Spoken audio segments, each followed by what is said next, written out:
Okay, so 100,000,000% definitely no intro outro today, but like, share, subscribe if you want. Sub to the channel if you want to. Subscribe to it. It is literally like 4:30, between 4:30 and 6:30 in the morning. I just started doing super loud ass grizzly bear, almost tiger slash. I don't know what else to call it. Tiger, grizzly bear, freaking puma, panther, super loud ass freaking yawn. So. In case you guys are wondering why I'm doing it so late, I did a double shift on my work over there on the crappy, shitty crown jewel of the desert. You know what that is. Been on my channel long enough, you know what's up. But I got something not special, but kind of sad, honestly, to talk to you about, because the person at the end that I talk about in this video, which I'm not going to talk about in this video, just content commentary channel, but it'll be another one, probably Friday, Saturday. There's actually a small, very young, sounds very young, very impressionable Gen Z or YouTuber chick. Her name's Revox or Revoki or Revaki or Revenake, whatever her name is. But I heard it from her, so massive shout out to her. All credit goes to her because she's actually doing YouTube as a full-time job career, and I think she's doing TikTok and Twitter and Instagram. And Twitch, I think, is her full-time career too. Not like me. I got real shit I gotta do. But anyways, playing Fire Emblem, engage music in the background, so hopefully enjoy it. I had to use my potato mic again because I had to give my other one a break. It's the old school Logitech, so now blabbering around, ready for Sora news and Bleeding Cool. Bleeding Cool I'm ready first because it's a lot quicker, so jumping the hell into it. I know this is like 4 days old. So yeah, Pokemon Company sues Palworld for patent infringements. I haven't read for this one Sora news since like I think earlier this year or really late last year. Sora news 24/7. You don't believe me, man. I miss these freaking websites, bro. I don't care if they're gossip, either freaking. And I was originally going to read from this Tom's guide on Nintendo Switch 2 leak could be the first new console. I'm going to have to do it in a separate video. And I really wanted to talk about that too, Nintendo Switch 2 news. I haven't talked about anything Nintendo was really this channel. I don't remember one. I want to say February or March. Might have been the last time I talked everything Nintendo. I think Pokemon were the last time we talked about that was like April or May. So I've just been so hung on old boomer crappy, not politic news, but scary rice and bean news. Fear mongering news really. Not for realism and it. So it's yeah. From Gavin Sheen. Gotta give credit to Gavin Sheen. Really cool.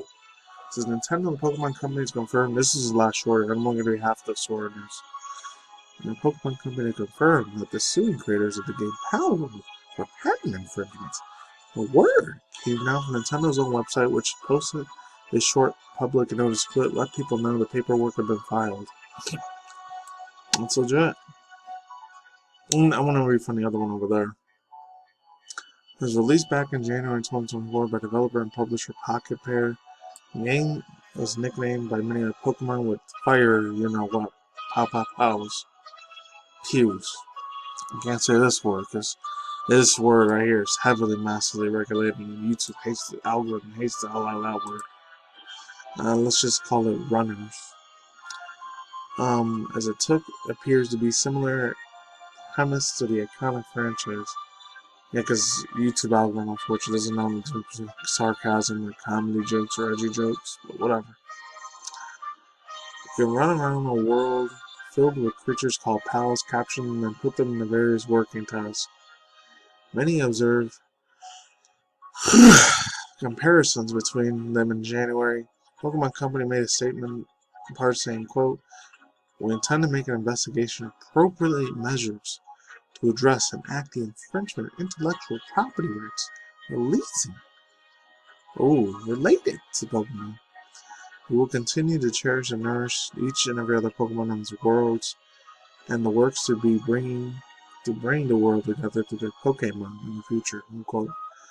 Obviously, it is very early in the development of the stories. Nintendo posted a notice tonight, which is really 4 days ago. It's a while back. Paperwork for the suit has not yet been made public, nor has Pocket Pair Any other kind of official statements, at this time written, will be keeping an eye for this new development. Now let's jump into this before I get my thoughts, views, opinions, speculations, because I had a shit ton, but I'll probably have to do 3 videos in order to do that. Whatever. It's concerned Casey Bassell or Bassell, however you say it. Same thing as before. Yeah, Pokemon with Pow Pow firearms. Powards gets sued by Nintendo Pokemon Company. Alright, jumping into it again. Yes, as soon as the video game Power World was released in January this year, and I said I really wanted to talk about this a while ago back in February, but I just didn't have the energy. I really want to make a comeback on that one. I haven't talked about game industry news in the longest, so I feel rusty on this bitch, but let's move on. People started to call it Pokemon with firearms, when it's an accurate description of something gamers slingshots are. We've been debating about it since it looks like now the question the Japanese courts are going to have considered Nintendo and Pokemon Company are suing Pocket Pair, Tokyo-based developers from Tokyo, Japan, too. I didn't know that either. Holy crap. But let's continue forward. Nintendo and the Pokemon Company constitute an infringement of intellectual properties. Not surprised.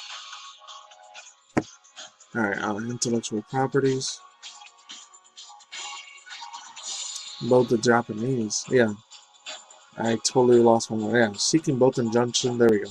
I guess a Pocket Pair as well as compensation for damages. Nintendo has posted brief statements regarding the lawsuits to official Japanese website governments and Japanese reads. Now is the meat and potatoes. You guys want to see somebody that's playing a stupid little runner game? I'm sorry, I don't know video game play. At least you get the video game music. I hope you enjoy that. Nintendo headquarters CEO Kyoto Maniumi, Japan representative director president Shintaro Furukawa. That dude, I haven't heard that name in a while since the old school one. I remember Tatsumi Kimishima with it. That old dude, the dude looked old enough to be my grandpa. Honestly, an old uncle. Unless I'm trying to make fun of people's appearances. Together with the Pokemon Company, filed a lawsuit in Tokyo District Court Pocket Pair INC Inc. 2-10-2. I'm not even gonna say that's too long. Shigenai Goya Shinyagawa, Tokyo, Japan.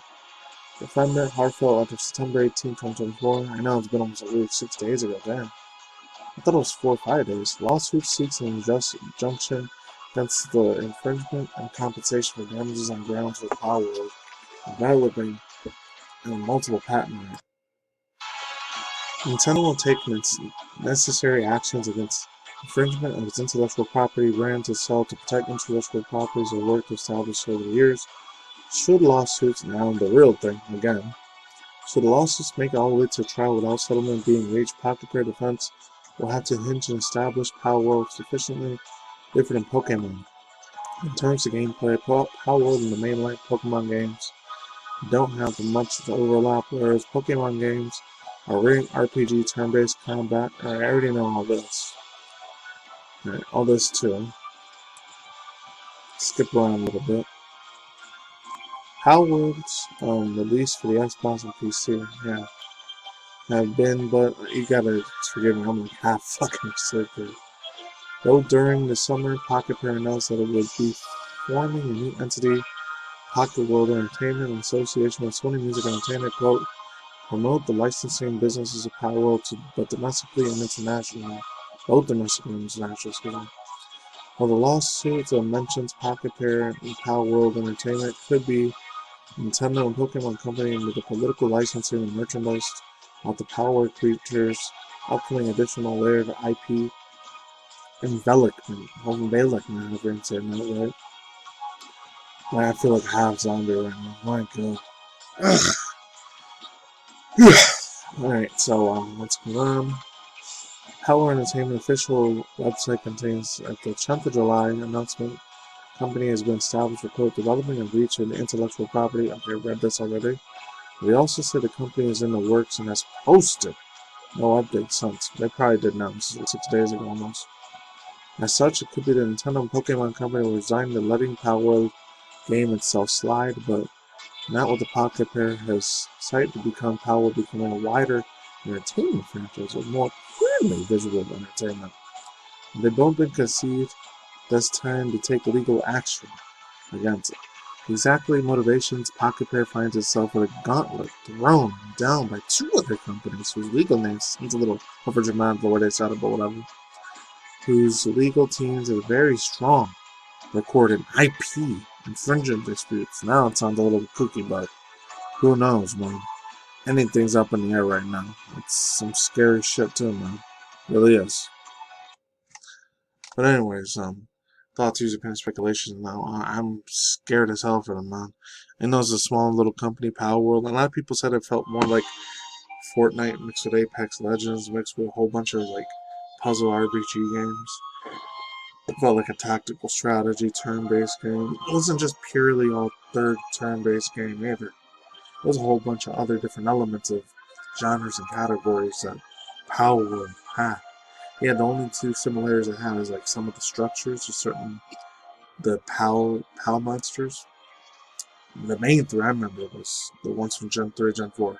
One looked like Lucario, one looked like Latios, one looked like freaking Salamence from Gen 3. Salamence and the other one. One looked like Absol from Gen 3. Three of them looked like from Gen 3, but from Ruby Sapphire Emerald or from like Ruby Sapphire. I know it's not a Pokemon video, but it kind of does.